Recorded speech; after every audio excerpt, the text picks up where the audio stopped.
नमस्कार। इस बार की कहानी है खिरनी और इसे लिखा है मनीष वैद्य ने। लड़का गली में खुलते किवाड़ से सटकर खड़ा था और लड़की आंगन में दीवार के पास मिट्टी की छोटी सी ओटली पर बैठी थी। आंगन उन दोनों के बीच था। लड़के ने गौर किया कि इतना वक्त गुजर जाने के बावजूद यह आंगन वैसा ही था। आंगन ही नहीं, कच्ची मिट्टी से बने इस घर के भूगोल में कोई खास बदलाव नहीं हुआ था। हाँ, इधर के दिनों में कुछ नई और चमकीली वस्तुएं जरूर इसी पुराने और बेढक घर में बेतरतीबी से ठूस दी गई। लगता था कि इस घर ने अभी उन्हें अपने में मर्ज नहीं किया है या अपनेपन से स्वीकार नहीं किया है।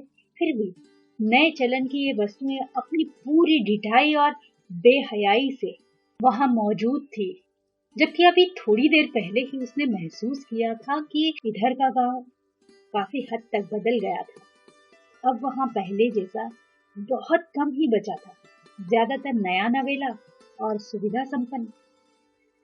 कच्ची मिट्टी के घर, लिपे पुते फर्श, दीवारों के माड़ने, खपरेलों और फूस की छतें, घंटियां टुनटुनाते मवेशियों के झुंड, कांच की अंटियां, लट्टू और गिल्ली डंडा खेलती टुल्लरे, पनघट, चौपाल और वैसी जीवंत गलियां अब वहां नहीं थी। न गांव पानीदार था और न लोग ही पानीदार बचे थे। उनके चेहरों का नूर खो गया था। उमंग और हंसी ठट्ठा भाप बनकर कहीं उड़ गए थे। लड़के और लड़की के बीच जो आंगन फैला था उसमें 30 बरस का वक्फा तैर रहा था। आंगन बहुत छोटा था और 30 बरस का वक्फा बहुत बड़ा था, लिहाजा वह उफन उफन जाता था। लड़की की उजाड़ और सूनी आंखों में कहीं कोई हरापन नहीं था। हरापन तो दूर, उनमें गीलापन भी नहीं था। उन थकी थकी आंखों में पानी का कोई कतरा तक नहीं था, जैसे वह किसी अकाल के इलाके या रेगिस्तान से चली आई हो। एक पल को उसकी आंखें लड़के को देखकर विस्मय से फैल गई। क्षण भर को मानो कोई बिजली सी कौंधी और दूसरे ही पल फिर स्थायी वैराग उन आंखों में समा गया। इस एक पल को लड़के ने अपनी आंखों में पकड़ लिया। लड़की ने लड़के की आंखों में झांका। इस झांकने में तीक्ष्णता थी और सूक्ष्मता भी। इसमें 30 साल की सहेजी हुई दृष्टि थी। लड़के की आंखों में बागों की ताजगी थी और झरने से उत्फुल्लता थी और वासंती वयारों का झोंका था। अपने पूरे सुदर्शन डील डॉल तथा शहरी अभिजात्य के साथ लड़का वहां मौजूद था। तभी अनायास कहीं से एक क्षीण सी आवाज कौंधी, कब आए? लड़के के लिए यह सवाल अप्रत्याशित था। वह ऐसे किसी सवाल के जवाब के लिए कतई तैयार नहीं था। वह हड़बड़ा गया, फिर कुछ संभलते हुए बोला, कल शाम। उसका वाक्य अधूरा ही रह गया। लड़का झेप गया था।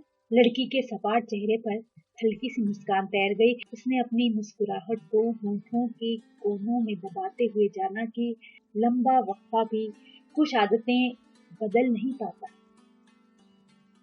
लड़की उस वक्फे के पार खड़ी थी और बहुत पीछे के वक्त में दाखिल हो चुकी थी, जहां लड़का उसके पीछे पीछे जंगल में मीठी खिरनी के लालच में चला जा रहा था। उसे इस तरह जंगल में अकेले आने का अनुभव नहीं था। उसने जंगल के बारे में जो कुछ सुन रखा उससे उसे भीतर ही भीतर डर लग रहा था, लेकिन वह उसे लड़की के सामने प्रकट नहीं करना चाहता था। एक बार को उसकी इच्छा हुई कि वह पीछे से भाग निकले, पर इतनी दूर आ गए थे कि अकेले लौटने में भटकने की आशंका थी। कभी न जाने कैसे लड़की ने जान लिया कि वह डर रहा है। लड़की ने लड़के का हाथ अपने हाथ में लेकर कहा, डरो मत, मैं यहाँ अक्सर आती हूँ। बस उस पहाड़ी के पीछे खिरनी के बड़े बड़े पेड़ हैं, उनमें खूब पीली पीली गलतान खिरनियां टपकती हैं। मैं तो पेड़ पर चढ़ जाती हूँ। लड़की के हाथ पकड़ लेने से लड़के का डर कुछ कम हो गया था। उसने पूछा, गलतान, यह क्या होता है? लड़की का हंस हंस कर बुरा हाल था। बुद्धू, तुम्हें तो कुछ भी नहीं मालूम। गलतान मतलब खूब पका हुआ। डाल पर पके हुए खूब रसीले फलों को गलतान कहते हैं ना। अब याद रखना। लड़की फिर हंसी। मैं भी तुमसे याद रखने को कह रही हूँ। तुम्हारे साथ रहते रहते मैं भी कितनी बुद्धू हो गई हूँ। पता है कि तुम कभी कुछ याद नहीं रख सकते, फिर भी तुमसे कह रही हूँ। लड़के को उसकी यही बात बुरी लगती है, हर बात में उसका मजाक उड़ाया करती है। लड़का चिढ़ गया। हाँ हाँ, जानता हूँ तुम्हें भी इतना ही याद रख लेती हो, तो फिर स्कूल में हमेशा फिसड्डी क्यों रहती हो? वहां तो 13 का पहाड़ा याद रखने में जान निकल जाती है। लड़का गुस्से में पिनपना रहा था। लड़की ने अजीब सा मुंह बिचकाया और हंसते हुए कहा, किताब में खिरनी का पेड़ और यहाँ जंगल नहीं है ना, ये होता तो तुम सब फेल हो जाते, मैं अव्वल आती, समझे? इतने में सामने खिरनी के पेड़ आ गए। पेड़ के नीचे की जमीन खिरनियों से पीली पड़ चुकी थी। खिरनियां बहुत मीठी थी। लड़के का मुंह मिठास से भर गया। लड़की पकी हुई खिरनियों को बीनकर अपने फ्रॉक के घेर की खोली में इकट्ठा कर रही थी। लड़का भी फटाफट अपनी हाफ पैंट की जेबें भर रहा था। लड़के को लगा कि लड़कियां खिरनी के पेड़ की तरह होती, दुनिया के कड़वेपन को वे मिठास में बदल देती। लड़की की तंद्रा टूटी तो एन सामने लड़के का सवाल था, तुम कैसी हो? लड़की को यह सवाल अजीब सा लगा। यह भी कोई पूछने की बात है भला? क्या किसी को देखकर ही नहीं मालूम होता कि वह कैसा है? फिर उसे यह पूछने की जरूरत क्यों पड़ी? लड़की ने आंखों में हल्की सी चमक भरते हुए कहा, अच्छी हूँ। लड़के को लगा कि लड़की ने यह सफेद झूठ बोला है। वह अच्छी कैसे हो सकती है? उसे तो कोई अंधा भी देखकर कह सकता है कि वह ठीक नहीं है। कहाँ वह 30 साल पहले की उद्दंड चुलबुली और बातूनी लड़की, और कहाँ यह आज की घुन्नी, उदास, मेहंदी लगे बालों की उलझी लटों से घिरे रूखे और सपाट चेहरे पर सूनी आंखों वाली, मामूली साड़ी ओढ़े अपनी मरियल देह को धोती हुई अधेड़ सी दिखती औरत। लड़की को भी लगा कि उसका झूठ पकड़ लिया गया है, पर इसका जवाब भी तो यही हो सकता था ना। लड़की को यह सवाल पूछना ही नहीं चाहिए था। लड़की फिर लौट रही थी पीछे की ओर। बहुत पीछे छूट चुके समय में वे दोनों देवी मंदिर की सीढ़ियों से छलांग लगाते हुए नदी में कूद रहे थे। लड़की घंटा लगाकर नीचे तल तक जाती और वहां से मुट्ठी में कोई चिकना पत्थर या रेत लिए बाहर आती। लड़का किनारे पर ही तैरता रहता। उसे नदी की धार में जाने से डर लगता। लड़की बिजली की गति से इस पार से उस पार तक दौड़ी जाती। वह पानी की सतह पर चित लेटकर उल्टी तैरती तो कभी ऐसी डुबकी लगाती कि देर तक वह पानी में भीतर ही डूबी रहती और अक्सर अपनी जगह से दूर जाकर निकलती। चकित लड़का उसका दुस्साहस देखता रहता। मछलियां लड़की की दोस्त हुआ करती थी।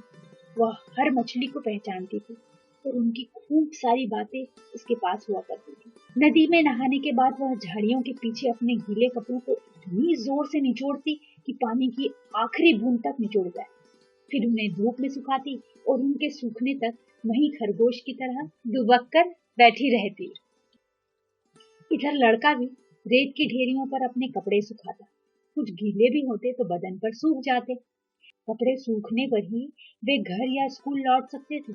कभी घर में पता चलने पर उनकी पिटाई भी हो जाती, लेकिन छुपते छुपाते नहाने और नदी के ठंडे पानी में घंटों पड़े रहने का अपना मजा था।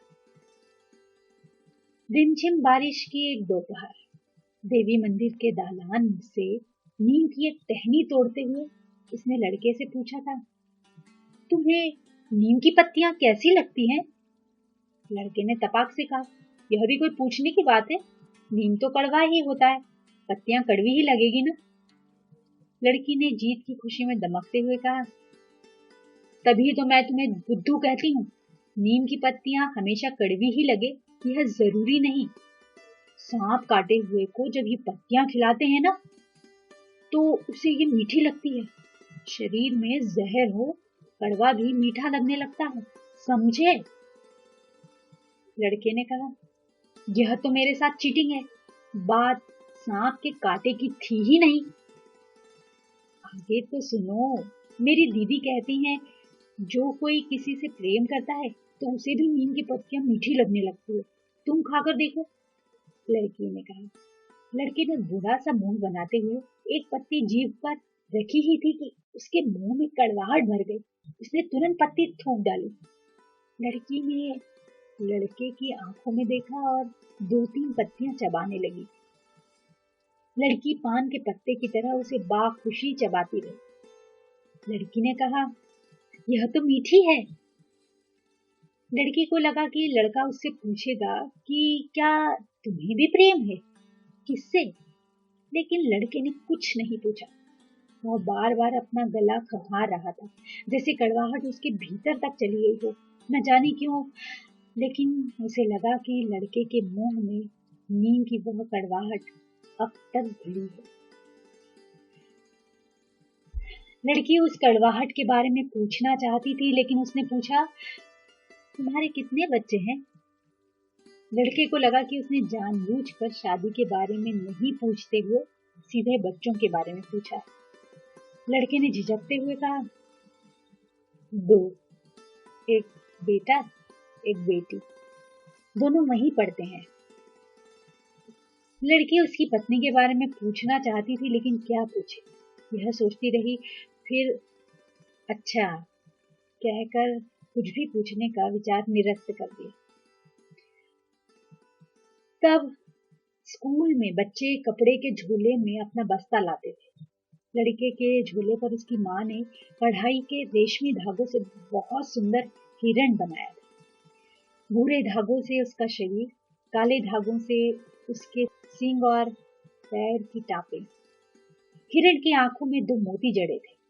हिरण इतना सजीव था कि उसकी तरफ देखते तो लगता कि वह अभी कुलांचे मारते दौड़ पड़ेगा। उसकी आंखें झमझम हुआ करती। लड़की को वह हिरण बहुत पसंद था।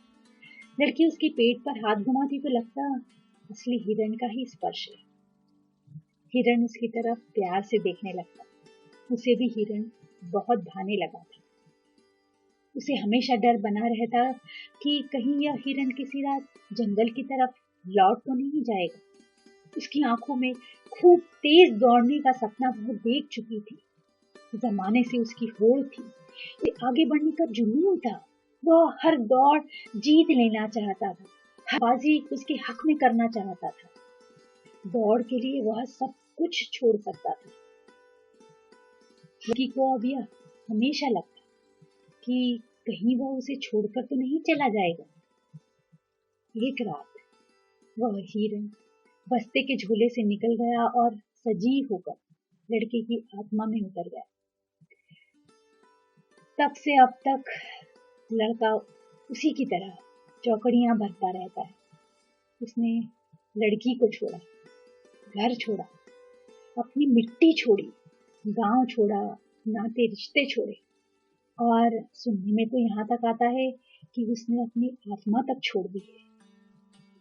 तभी गुलाबी फ्रॉक पहनी हुई एक लड़की दौड़कर हाँफती हुई उसके पास आई और उसके गाल सहलाते हुए बोली, माँ देखो, जंगल से मैं कितनी गलतान खिरनियां लाई हूँ, तुम खाओगी? तुम्हें पसंद है ना? खाओगी ना माँ? लड़के ने कहा, तुम्हारी बेटी बड़ी क्यूट है।